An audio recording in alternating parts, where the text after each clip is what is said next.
Yeah, you feel the vibe. Better press like and subscribe. Steady on the grind. Million plus we on the rise. YBC, we in this thing to entertain your every need. So share this to friends and family. And Rhodes and yeah, we killing it. Yeah. Welcome to the show. I hope you feel it. Sit back and watch the subs reach a million. Watch what I do for entertainment. Watch what I do for your amazement. Can't contain it. Hit the like button.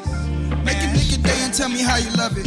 It really help us if you get to sub it. But all she trying to do is get to Yo, YKW TFGO, man. You got Jay. And I'm back. And this is real quick. This is a real quick disclaimer because we're gonna get straight into the video. Because this is important right now. We all know what time of the year it is. And we all see these ads that we getting, these text messages that we getting, all these flyers in the mail that we getting, these random phone calls that we getting. It's almost like Jehovah's Witnesses, or Mormons when it comes to religion. Do you know the Lord? One of the biggest things when it comes to the Elevated Culture Network, the ECN, like we said, we're bringing light and showcasing any and everything for the culture of us as people. And if there's one thing that is very important for us to do as a democracy, it's to vote. So one of the headliners, one of the biggest, I would say, candidates in the race across the country, and this is just for Georgia, but across the country, Miss Stacey Abrams had herself a campaign rally. Now, I ain't go, but I sent one of our videographers out there to cover the event. All I'm gonna say is it was one to remember and one with full of insight that I didn't even know. So y'all check this out. Y'all press subscribe because we on the road to 1 million subscribers. Y'all press like, comment down below, and y'all distribute. Y'all share this video to all your friends and all your family, man. And like I said, most importantly, if you haven't already, make sure that you go vote. It's very important. Somebody's pregnant, we're happy somebody's getting married, somebody's husband's running around on them. You know, can't pay medical bills, somebody's got a cancer diagnosis, somebody's child has an addiction issue. You don't see anything in the past. And y'all, today we crossed over 2 million Georgians casting their ballot. Georgians across the voter challenges across our state of Georgia, at least 65,000 Georgians, their voting eligibility has been challenged. Exercise their right to vote.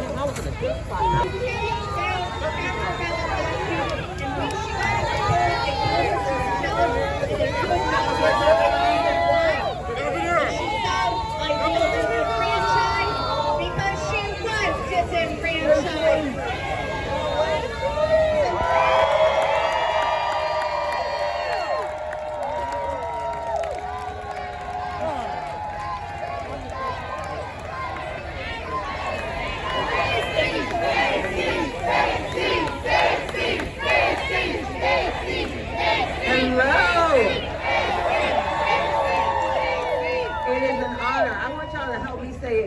Thank you to the person whose vote I know is going to change everything. Miss White, 101 years old. And to my friend, Mayor, hello. Hey, Riverdale, we got this? I am so honored to be here with you. My question is, who's running the city if y'all are all here? Every time I hear what the polls are saying, I know they are taking a picture. It's a snapshot, but they don't see your beautiful faces. We are 6 days away from destiny, 6 days away from history, 6 days away from victory. And we're going to get there together. When I was in high school, I graduated from Avondale High School in DeKalb County. Yeah, y'all did not all go to Avondale High School.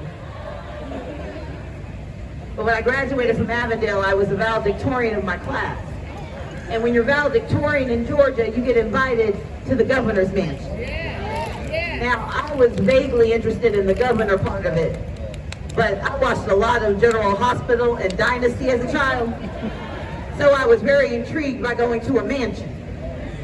Well, my parents moved us here to Georgia from Mississippi when I was 15 years old. My mother was a librarian and my dad was a shipyard worker, but they made less money than their compatriots. My mother sometimes made less money than the janitor who cleaned the college where she was the head librarian.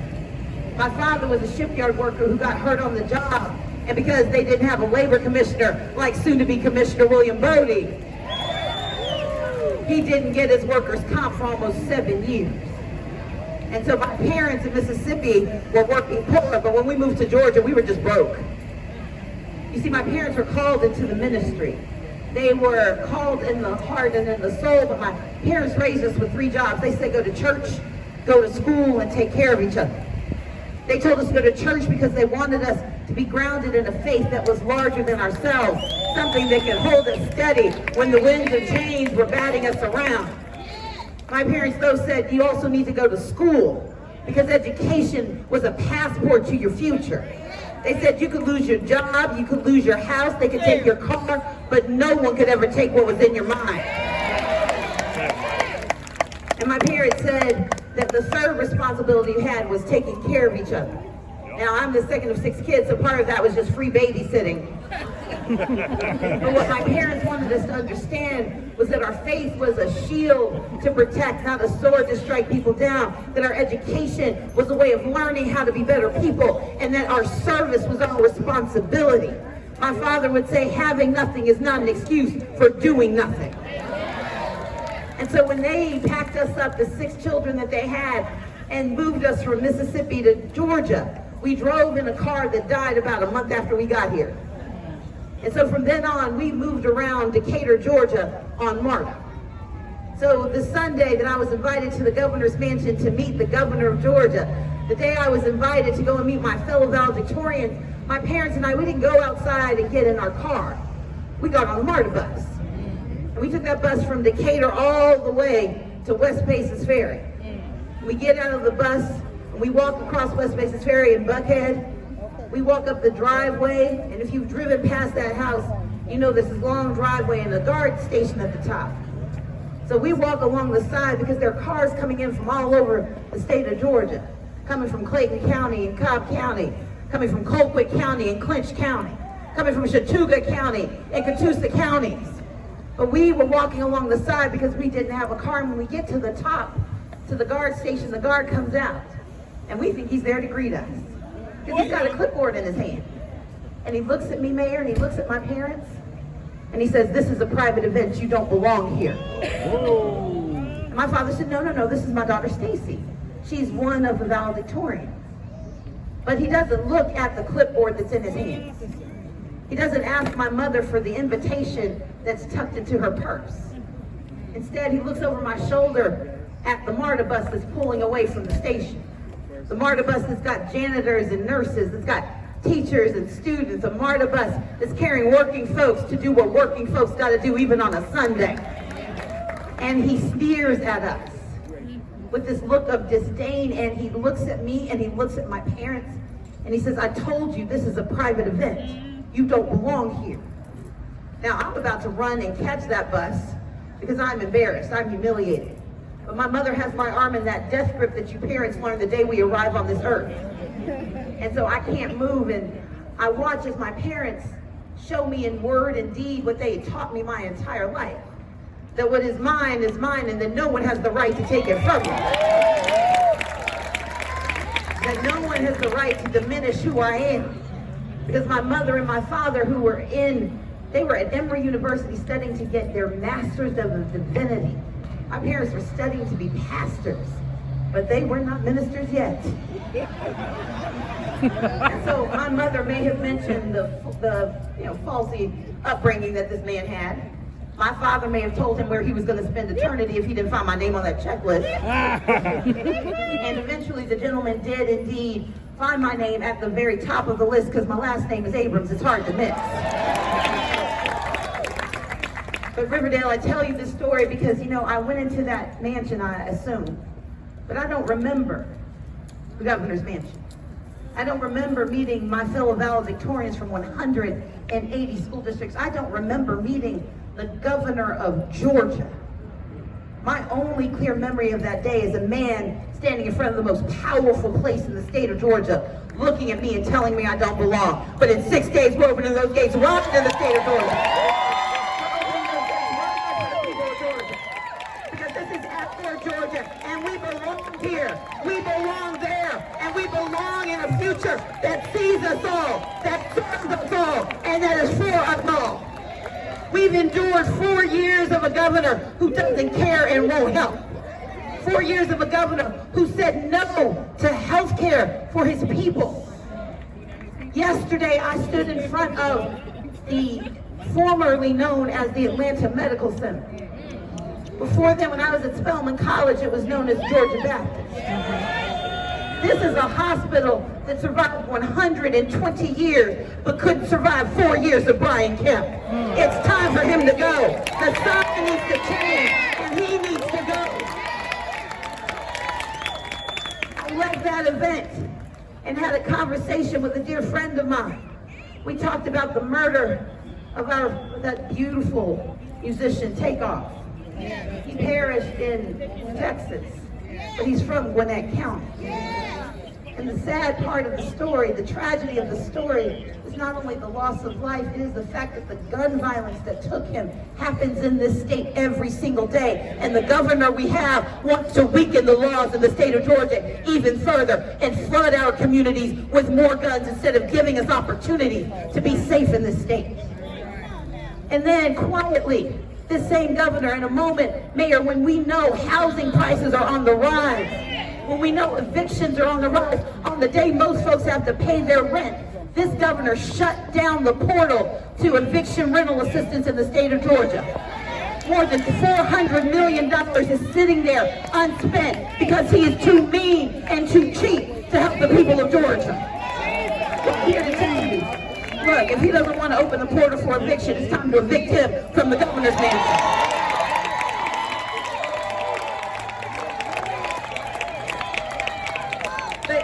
To be a little unhappy. And then I got to work and I helped pay off the medical debts of 68,000 Georgians because we deserve health care in the state of Georgia. And that is why on my first day in office, the first bill I'm putting forward is Medicaid expansion in the state of Georgia. We are putting our money home. You see, Brian Kemp is walking around this week. He is canvassing and he is campaigning with Vice President Mike Pence. Oh, no. But here's the thing, I'm about to tell you something Mike Pence did right. So one thing I know, Mike Pence, when he was governor of Indiana, expanded Medicaid. He brought 30,000 new jobs to that state, and they didn't lose 6 hospitals in the last 4 years. Brian Kemp's gonna be campaigning with Governor Chris Christie, a Republican who expanded Medicaid in New Jersey. They brought 50,000 new jobs to their state, and they didn't lose 6 hospitals in the last 4 years. Doug Ducey was the governor, is currently the governor of Arizona, and he actually campaigned 8 years ago on getting rid of Medicaid expansion. But then he got the job, and he quietly kept Medicaid in Arizona. Because even he knew it was a good idea. Okay, y'all can do better than that. Say more. More. Tell, if you want more money in your pocket, say more. More. If you want more opportunity in your community, say more. More. If you want more freedom in your life, say more.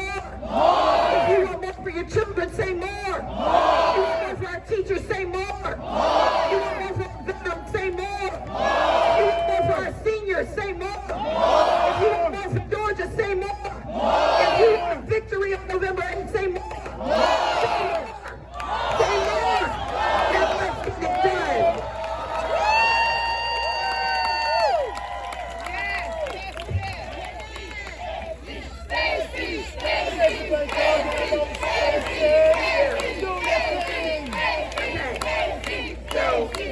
Normally I would try to take a picture with each of you, but the election's in 6 days. And y'all did too good a job today, so I'm gonna need y'all to kind of come in. We're gonna take a picture. Okay.